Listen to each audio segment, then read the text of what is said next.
తీరు మారదా? నా మీద జాలి కలగదా? స్నేహితులారా, ఏడుస్తూ ఉన్నాడు. జాలి కలగదా? జాలి కలగదా నా మీద? ఎన్ని రోజులు చూడాలి? ఎన్ని రోజులు మాటల చేత విసిగిస్తావు, కుటుంబాన్ని నాశనం చేస్తూ ఉంటావు. నీ మాటల చేత ఇప్పటికే సర్వనాశనము కావలసిన కుటుంబాలు ఎన్నో ఉన్నాయి.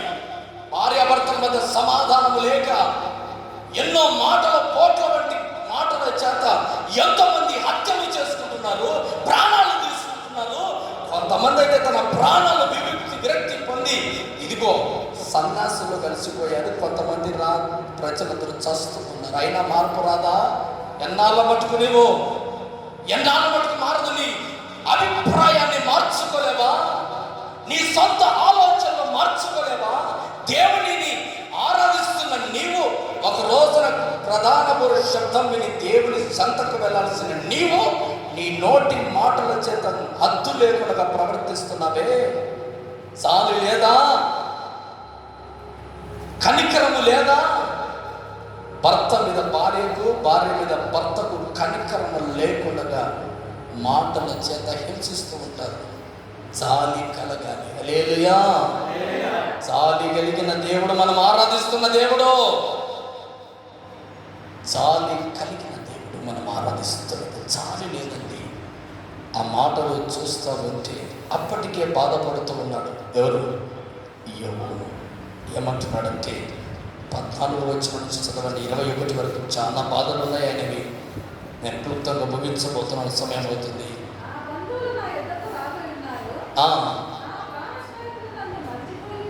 నా ప్రాణ బంధువులు నా యొద్దకు రాకున్నారు,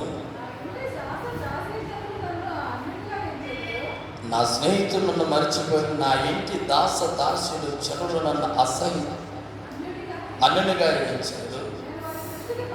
పరదేశినే ఉన్నాను. నా పని వాడిని పిలిచినా కూడా ఎవ్వడు పలకకున్నాడు. నేను వాడిని బతిమాల్సి వచ్చింది. నా ఊపిరే నా భార్యకు అసహ్యమైన, నేను కనిన కుమారులకు వాసనే అసహ్యమైంది. చిన్నపిల్లలు సహా నన్ను తృణీకరించెదరు. నేను లేచిన చూచినలా బాలురు నా మీద దూషణ పలికెదరు. నా ప్రాణ స్నేహితులకు అందరికీ నేను అసహ్యుడనైతిని. నేను ప్రేమించిన వారు నా మీద తిరుగుబడి ఉన్నారు. నా ఎముకలు, నా చర్మం, నా మాంసం అంటుకొని ఉన్నవి. దంతము, అస్థి, చర్మం మాత్రము నాకు మిగిలి ఉన్నది. దేవుని హస్తము నన్ను మొత్తి ఉన్నది. నా మీద జాలిపడువా నా స్నేహితులారా, నా మీద జాలిపడండి. నన్ను వచ్చి దేవుడు ఇప్పటికే మొత్తి ఉన్నాడయ్యా. నా భార్య నాకు దూరం అవుతా ఉంది. ఇదిగో నా కుటుంబీకులు, నా బంధువులు దూరం అయ్యారు. నా ఇంట్లో పనివాడిని నేను బతిమాల్సిన కర్మ పట్టింది. అలాంటి నన్ను చూసి జాలిపడకుండా నన్ను ఎందుకు మాట్లాడుతున్నారు? బంధువులు సమస్తం అందరూ దూరమైతే ఎవ్వరు నన్ను ఆదరించేవారు లేకపోతే చివరిగా నీవే దిక్కనుకుంటే నువ్వేం చేస్తున్నావు? ఎన్నాళ్ళ మటుకు నీ మాటల చేత నలుకొడుతూ మాటల చేత కుటుంబంలోనూ ప్రతి చోటను నలిగిపోతున్నావా? నలిగి నలిగి నలిగి నలిగి నశించిపోతున్నావా? ఎన్నాళ్ళు మారో? ఎన్నాళ్ళు నీ అభిప్రాయాన్ని మార్చుకో. నీ మాట తీరు వైఖరి మారదా? మాటల చేత గాయపరుస్తూనే ఉంటావా? కుటుంబంలో సమాధానానికి ఎన్నికలు పలుకుతావు. కుటుంబంలో బ్రతికిన బ్రతుకుగా చాలదా? సమాధానాన్ని జీవితం మనది ఒకటేనా? ఈరోజున దేవుడి బిడ్డలారా, మాటల చేత ఒకరినొకరు బాధపరుచుకుంటా ఉంటే ఎన్నాళ్ళు? నేను అడుగుతున్నాను. అది ఎవరో తెలియదు. ఇక్కడ ఎన్నాళ్ళు నీ కుటుంబంలో బాధపరుచుకుంటూ ఉంటావు? ఇంకా మారవా? నీ అభిప్రాయాన్ని మార్చుకోవా? ఇతడు నా భర్త కదా, ఇతడు నా భార్య కదా. దేవుడు మేఘారుడై వచ్చున్నాడు. వస్తున్నప్పుడు నువ్వు ధైర్యముగా ముందుండాలి కానీ, దేవుని ఎదుట నువ్వు ఎదుటి నిలబడాలి కానీ, దేవుని ఎదుట ధైర్యముగా ఉండాలి, కానీ దోపుడు సొమ్ములాగా దాక్కోకూడదు. ఎన్నాళ్ళ మటుకు నేను సహించాలి, ఎన్నాళ్ళ మటుకు నేను క్షమించాలి. ప్రియ దేవుని కుమారులాగా ఒక మాట దేవుని బిడ్డలైండి, దేవుని బిడ్డలైండి. కుటుంబంలో మీరు మాట్లాడుతున్న మాటలు వింటా ఉంటే నా గుండెలు కన్నీళ్ళు అవుతున్నాయి. వీరేని నా పిల్లలు,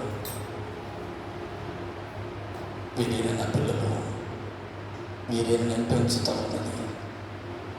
ఇలాంటి వారికి నేను బోధ చేస్తూ ఉన్నది. వీళ్ళు ఎప్పుడు మారుతారు ప్రభా? ప్రజల మధ్యలో జనాలు ఉన్నారన్న భయం లేదు నాకు, ప్రజలు చూస్తున్నారన్న భక్తి లేదు నాకు, వీరి నోటికి రద్దు లేదు ప్రభా. ప్రజల మధ్యలో దేవుని బిడ్డలు గొడవ పడుతున్నారంటే వీళ్ళు రాకడలకు ఎత్తబడతారా? ప్రజల మధ్యలోనే భయం లేకుండా విచ్చలవిడిగా మాట్లాడుతూ ఉంటే ఇలాంటి వాళ్ళు దేవుని సన్నిధికి ఎత్తబడతారా? ప్రజలకు భయం లేదు ఎన్నాళ్ళు, సంఘానికి భయం లేదు ఎన్నాళ్ళు, సేవకుడికి భయం లేదు ఎన్నాళ్ళు, దేవుని అలక్ష్యం చేసి ఎన్నాళ్ళు నీవు దుష్టాభిప్రాయం కలుగుతావు. నీ అభిప్రాయాన్ని మార్చుకోలేవా? సమాధానంగా మాట్లాడేది రాదా? ప్రభువైన దేవుని బిడ్డలారా, ఈ రోజున దేవుడు అంటున్నాడు, ఎన్నాళ్ళ మట్టుకు నీవు నాకు లొంగకుంటావు, ఎన్నాళ్ళ మట్టుకు నేను ఎదురు చూచి నేను చూడాలి. ఈరోజైనా మన మాట తీరు మార్చుకుంటాముగాక. ఆమేన్. మన దుష్ట అభిప్రాయాన్ని మార్చుకుందుముగాక. ఆమేన్. హల్లెలూయా. మన అభిప్రాయం మారాలి, దుష్ట అభిప్రాయం మారాలి. అందుకే ప్రభు అంటున్నాడు, మీ చెడు నడతను మానుకోండి, చెడు మార్గాన్ని.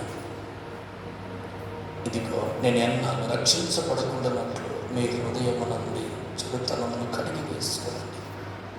కీర్తన గ్రంథం 62 కీర్తన 3, 62 కీర్తన 3 ఒక మాట చదువుకున్నాం. 62:3 ఎన్నాళ్ళు ఒక మాట అంటున్నాడు, ఎన్నాళ్ళు ఒకని భయపడదురు.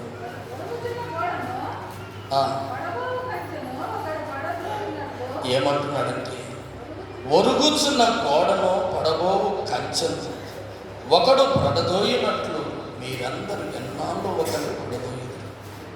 ఒకడు పడిపోతుంటే దేవుడు నిలబెట్టమంటామంటే, ఒకడు నాశనం అయిపోతుంటే మనం ఇంకా మాటల చేత నశింపజేస్తున్నారా? సమస్యల చేత కుటుంబాన్ని ఎలాగో ఏడువాలో దిక్కు తెలియని పరిస్థితులలో కుటుంబానికి యజమానురాలు కానీ వెళితే ఒరుగుచున్న గోడ. అలాగే ప్రభు ఎంత చక్కగా మాట్లాడుతున్నాడు కీర్తనకారుడు. ఏమంటున్నాడు? ఒరుగుచున్న గోడ పడబో కంచె మీరు పడగొట్టున్నట్లు మీరందరూ ఎన్నాళ్ళు ఒకరిని పడబోయి. మాటల చేత పడగొడుతూ ఉన్నారా? కుటుంబాలను క్రియల చేత పడగొడుతున్నారా? ఎన్నాళ్ళ మటుకు మీరు సహించాలి. మీ దుష్ట అభిప్రాయాన్ని మార్చుకోలేవా? ఒకడు నేను నీ కుటుంబంలో నాశనం అయిపోయేంత వరకు నీ అభిప్రాయం మారదా? ఓ కుటుంబం పతనం అయిపోయేంత నీ దుష్ట అభిప్రాయాన్ని మార్చుకోలేవా? నీ అభిప్రాయం మారాలి. ఈ రోజున నీ అభిప్రాయం మారాలి. ఈ రోజున దేవుడు యేసుక్రీస్తు నామములో ఈరోజు అభిప్రాయాన్ని మార్చుకోలేని వారంటే దయచేసి మీరు మీ అభిప్రాయాలని మార్చుకోవాలని నేను వేడుకుంటూ ఉన్నాను. అభిప్రాయాలు మార్చండి. మీ ద్వారా ఇతరులు ఎవరు కానీ బాధపడకూడదు. మీ ద్వారా ఎవరు కానీ దాచబడిన ధనముగా నీవు ఉండబడితే పబ్లిక్లో ఉండలేవు, ప్రభు ఎదుట ధైర్యంగా నిలబడలేవు. ఆరని అగ్ని ఎల్లప్పుడూ ఉంటుంది, వాటిలో ఉండాలని కోరుకుంటే నీవు ఉండవు. ప్రభువైన దేవుని బిడ్డలారా, ఎన్నాళ్ళు మటుకు నిన్ను సహించాలి, ఎన్నాళ్ళ మటుకు నిన్ను నాకు విరోధంగా ఉంటారు. ఎన్నాళ్ళు మటుకు నేను ఈ క్రియలు చేస్తుంటే మానవా, సమయం లేదు, సమయం లేదు, సమయం లేదని ప్రభు మాట్లాడుతున్నాడు. ఎందుకంటే ఎన్నాళ్ళు కూడా తనకు తానే గాయపరుచుకుంటున్నాను. నా బ్రతుకింతే, నా జీవితంలోకి మార్పు లేదు. ఇర్మియా గ్రంథం 47:5 మాటలు ఉంటుంది. ఆ పై మాటలను వివరించలేదు కానీ కొన్ని మాటలను వివరిస్తా. ఎన్నాళ్ళు నిన్ను నీవే గాయపరుచుకుందని ఒక మాట ఉంటుంది. నిన్ను నీవే గాయపరుచుకుంటున్నావు, నిన్ను నీవే బాధపరుచుకుంటున్నావు, నిన్ను నీవే కృంగ తీసుకుంటున్నావు. జీవితంలోకి నాకు రాదు, నా బ్రతుకింతే, నా బ్రతుకింతే, నేను నష్టజాతకురాలను, నేను నష్టపడి వాడుని, నా బ్రతుకింతే, నా జీవితానికి మార్పు రాదు. ఎన్నో అద్భుత కార్యాలు చేసే దేవుడు నేను మధ్యలో ఉన్నాడు. హల్లెలూయా. నా జీవితంలోకి మారదు, నేను నష్టజాతకురాలు, నష్టపాడుగాని, నా జీవితంలోకి మార్పు లేని తనకు తాను గాయపరుచుకొని చచ్చే వాళ్ళు కోకొల్లలుగా ఉన్నారు.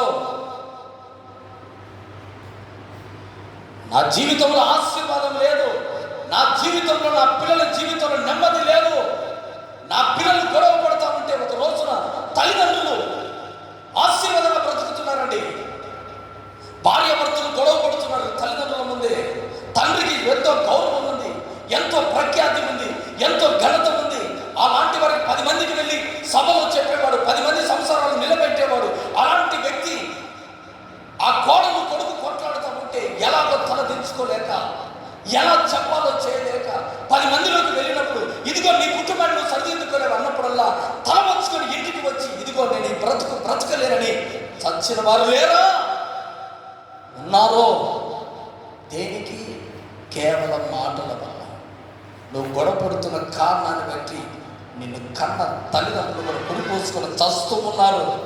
ఇలాంటి కూతురు, ఇలాంటి కొడుకుని ఎందుకు కన్నానైనా నా మర్యాద తీస్తున్నా, కుటుంబంలో మెట్టినింట్లో సరిగా ఉండలేదు అని తల్లి తండ్రి, నా కొడుకు ఈమెతో సంసారం సరిగే తండ్రి, ఎలాంటి వారి పిల్లలు నేను కన్నా అంటున్నారని ఊరిపోసుకొని చస్తున్నారు. ఈ రోజున క్రైస్తవుడైన నీ కుటుంబాన్ని చూసి నీ తల్లిదండ్రులు గర్వంగా చెప్పుకుంటున్నారా? ఒక్క మాట, నీకు నీవు ఎన్నాళ్ళు గాయపరుచుకుంటావు? సేన దయ్యం పట్టిన వాడు కూడా తనకు తన రాళ్లతో గాయపరుచుకుంటూ ఉన్నాడు, గాయపరుచుకుంటూనే ఉన్నాడు. మన జీవితం అంతా సమాధానంలో పెడితే వాడు రాళ్లతో గాయపరుచుకుంటాడు, తనకు తాను గాయపరుచుకుంటూ ఉన్నాడు. తనకు తానే. నీ సొంత ఆలోచన చేసే సాతానుకు లొంగుతున్నావు, జాగ్రత్త. హల్లెలూయా. దేవుడిని ఆశీర్వాదంగా నిలబెడితే, దేవుడిని ఆశీర్వాదాలకు కర్తగా నిలబెడితే నీకు నీవుగా గాయపరచుకొని నీకు నీవు సొంత అభిప్రాయంతో నీ ఇష్టానుసారంగానే పాపములోకి పడుతున్నావు. కానీ దేవుడు నిన్ను పాపములోకి పంపలేదు. నీ అభిప్రాయం మారాలి. నా జీవితంలో దేవుడిది చేయడన్న అభిప్రాయం నీవు మారాలి. నీకు నీవుగా బాధపడడం, నీకు నీవుగా కన్నీళ్లు కార్చడం నా ప్రభువుతో విడిచిపెట్టు. ఇది చాలు. ఎందుకు ఎందుకు ప్రభు అంటున్నాడు, నేను నిన్ను భాగ్యవంతుడిగా మార్చబోతున్నాను. హల్లెలూయా. నేను నిన్ను భాగ్యవంతుడిగా మార్చాను. కీర్తనల గ్రంథం 51, కీర్తనల గ్రంథం 51 17 వచనం చదువుకొని, విరిగి నలిగిన మనసే దేవునికి ఇష్టమైన పనులు దేవా. దేవుడు అలక్ష్యం చేసి నీ హృదయం విరిగి నలిగి ఉంటే ఆయన అలక్ష్యం చేయదు. ఎలాంటి ప్రార్థన చేయాలి? 11 నుంచి చదువుదాం జాగ్రత్తగా. నీ సన్నిధిలో నుండి నన్ను త్రోసివేయకము, నీ పరిశుద్ధాత్మ నా యొద్ద నుండి తీసివేయకము, రక్షణ ఆనందము నాలో మరలా పుట్టించుము, సమ్మతి గల మనస్సు కలగజేసి నన్ను దృఢపరచుము. అప్పుడు అతిక్రమం చేయు వారికి నీ త్రోవలు బోధించాలంటే మొదటిగా నన్ను స్థిరపరచు. ప్రార్థన చేస్తున్నావు. ఈ ప్రార్థన ఎప్పుడైనా కానీ లేదు. పాపలు నీ తట్టు తిరుగుదురు. దేవా, నా రక్షణకర్త దేవా, విడిపింపుము. నా నాలుక నీ నీతిని గురించి ఉత్సాహగానము చేయును. ప్రభువా, నా నోరు నిన్ను స్తుతిని ప్రచురపరచునట్లు నా పెదవులను తెరువుము. నీవు బలిని కోరువాడవు కావు, కోరేదెలా నేను నీకు అర్పిస్తాను. దహన బలులు నీకు ఇష్టమైనవి కావు, ఎరిగిన మనసు దేవునికి ఇష్టమైన బలులు. దేవా, బలులు దేవునికి ఇష్టమైన కాదు. బలులను చూడడానికి వెళుతున్నారు చాలా మంది జనులు. తప్పు. బలులు దేవుడు చూడమని చెప్పలేదు. బలులు దేవుడు కోరుకునే దేవుడు కాదు. ఆయన ఇష్టమైన బలిని పెదవులతో దేవుని స్తుతించడం. హల్లెలూయా. చాలా మంది బలులు అర్పిస్తుంటే పరిగెత్తుతున్నారు. బలులు ఎలాగ నడుపుతున్నారు? ఎప్పుడు చూడలేని జనం, ఎప్పుడు చూడలేదన్నట్టుగా జనం పరిగెత్తుతున్నారు.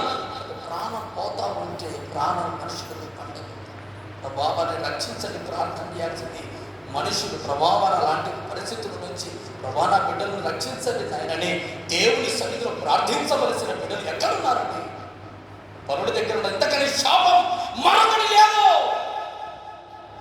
నీ జీవితంలో లేని శాపం తెచ్చుకుంటున్నావు. కొని నీ ఒక క్రైస్తవుడిని, నీవు దేవుడిని నమ్ముకున్న బిడ్డలు బైబిల్ పట్టుకోవడానికి అర్హత లేదు నీకు. నేను యథార్థంగా చెప్తున్నాను. బలులు కోరుకునే దేవుడు కాదు మనం ఆరాధించే దేవుడు. మన స్తుతుల ద్వారా దేవుడు బలులు కోరుకుంటూ విరిగి నలిగిన హృదయమే దేవుడికి ఇష్టమైన బలి. ఆ బలి అర్పించమంటే లోకములు బలుల దగ్గర కూర్చుంటున్నారు, కాచుకుంటున్నారు. సిగ్గుచేటు. ఎన్నాళ్ళ వరకు ఈ క్రమం జరిగిస్తాడు జీవితంలో? ఆపవా. ఈ వేషానికి క్రైస్తవులు దేవుని నమ్ముకున్నారని నీవు ప్రజలందరితో కలవడానికి నీకు ఎలా ఉందో తెలియదు, కానీ దేవునికి బాధ కలుగుతుంది. దేవునికి బాధ కలుగుతుంది. దేవునికి బాధ కలుగుతుంది. పనులు దేవునికి ఇష్టమైనవి కావు. ఆయనకు హృదయంతో ప్రార్థన చేయి. నీ ప్రార్థన దేవుడు కోరుకున్న జకరియా గ్రంథం 1వ అధ్యాయం చదువుకుందాం. చివరిగా జకరియా గ్రంథం 1వ అధ్యాయం 12వ వచనం 13వ వచనం చదువుకుందాం. జకరియా గ్రంథం 1వ అధ్యాయం 12వ వచనం 13వ వచనం. అందుకు యెహోవా, సైన్యములకు అధిపతి యెహోవా, 70 సంవత్సరములు నీవు యెరూషలేము మీదను యోధా పట్టణముల మీదను కోపించి ఉన్నావే. ఇక ఎన్నాళ్ళు నన్ను కనికరింపకూడదు అని ఆలోచించి. ఎన్నాళ్ళు 70 సంవత్సరాల నుంచి నలుగుతానే ఉన్నాను, కనికరం లేదా? యోధా అంటే స్తుతి, యెరూషలేము అంటే సమృద్ధిగా స్తుతించుతున్న నీవు ఎన్నో సంవత్సరాలుగా వేదన పడుతున్నావు. ఇంకా బలుల దగ్గరికి వెళ్తున్నావు. ఇదేనా భక్తి? ఇదేనా మార్పు? ఇదేనా మార్మనస్సు? ఇదేనా జీవితం? ఎన్నాళ్ళ మట్టుకు చేస్తావు? 70 సంవత్సరాలుగా యోధా స్తుతి, సమృద్ధి కలిగిన స్తుతి కలిగిన ఒక వ్యక్తి, ఇదిగో దేవుని కోపం వచ్చిందని. అలాంటిది ఇది 13వ వచ్చిన యెహోవా నాతో మాట్లాడిన దూత ఆదరణ అయిన మధుర వచనములతో ఇలాగ ప్రార్థన ఎన్నాళ్ళు మటుకు నాతో కనికరించబడి విరిగి నలిగిన మనసుతో ఒక వ్యక్తి ప్రార్థన చేస్తే దేవుని వాక్కులు మధురమైన మాటలు వస్తాయి. ఎలాంటి మాటలు? మధురమైన మాటలు. ఎలాంటి మాటలు? 16-17 వచనం చదువుతున్నాం. కాబట్టి యెహోవా సెలవిచ్చినదేమనగా, వాత్సల్యము గలవాడై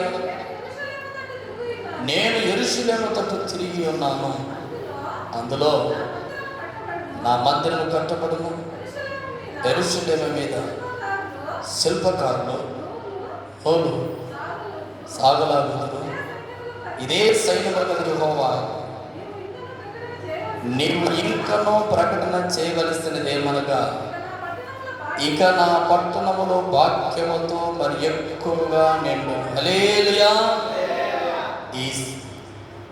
కూడిక దినమందు దేవుని సన్నిధానములకు వచ్చిన నీ వైపు నా ప్రభు కనికరము త్రిప్పబడి ఉంది. హల్లెలూయా. ఎన్నాళ్ళ మటుకు ఈ బాధలు అనుకోబాకు. నా ప్రభు నీ బాధలు విడిపించబోతూ ఉన్నాడు. ఎలాగ ప్రభు?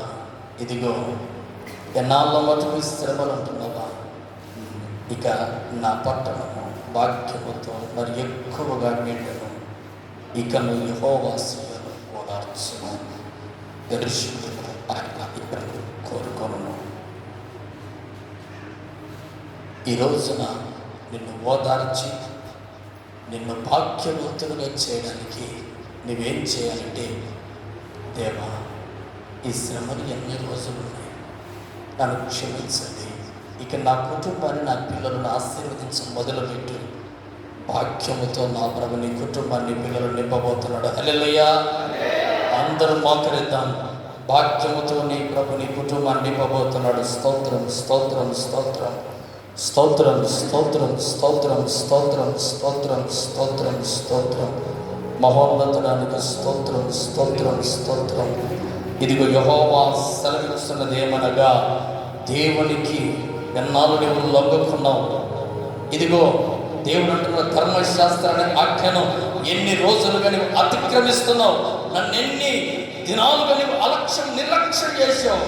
దుష్ట అభిప్రాయం కలిగి నిన్ను నీవే గాయపరుచుకున్నావు. కనికరించమని విరిగి నలిగిన హృదయంతో ఎప్పుడైనా ఒక దినమైన ప్రార్థన చేయగలిగావా?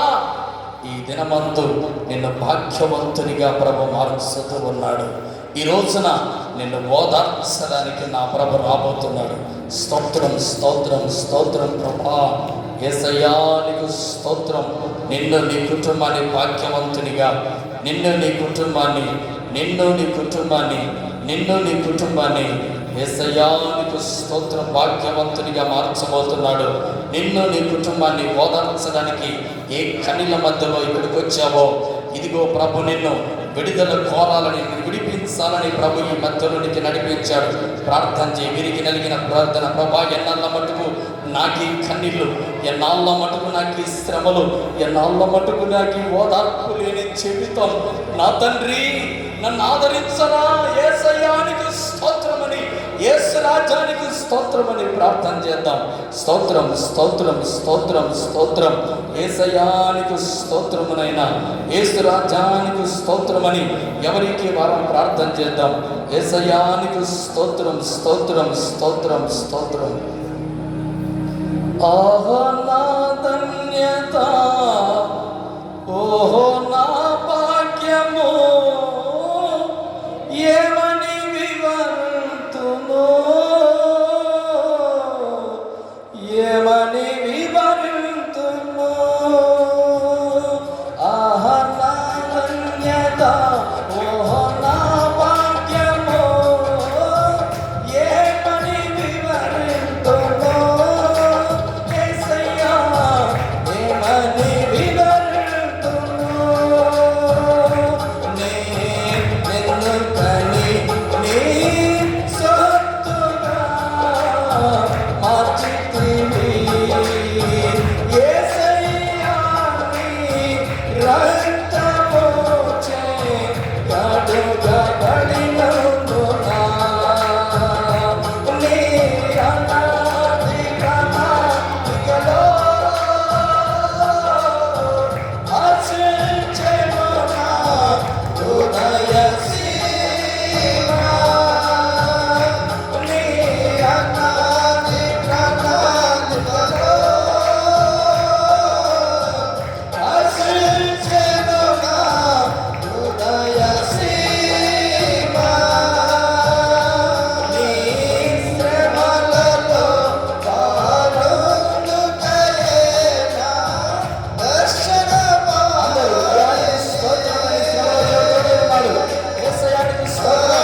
కడుగబడినందున యేసయ్యా నీ రక్తముచే కడుగబడినందున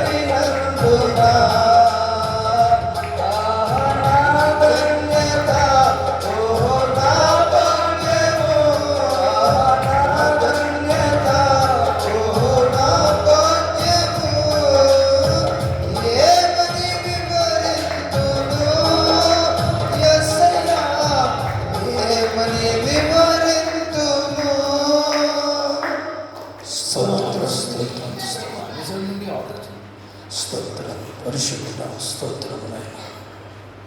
ఈ సమయం అందు నాయన ఈ సన్నిధానంలో మీరు ఏ మాటలైతే విన్నారో నీ బిడ్డలు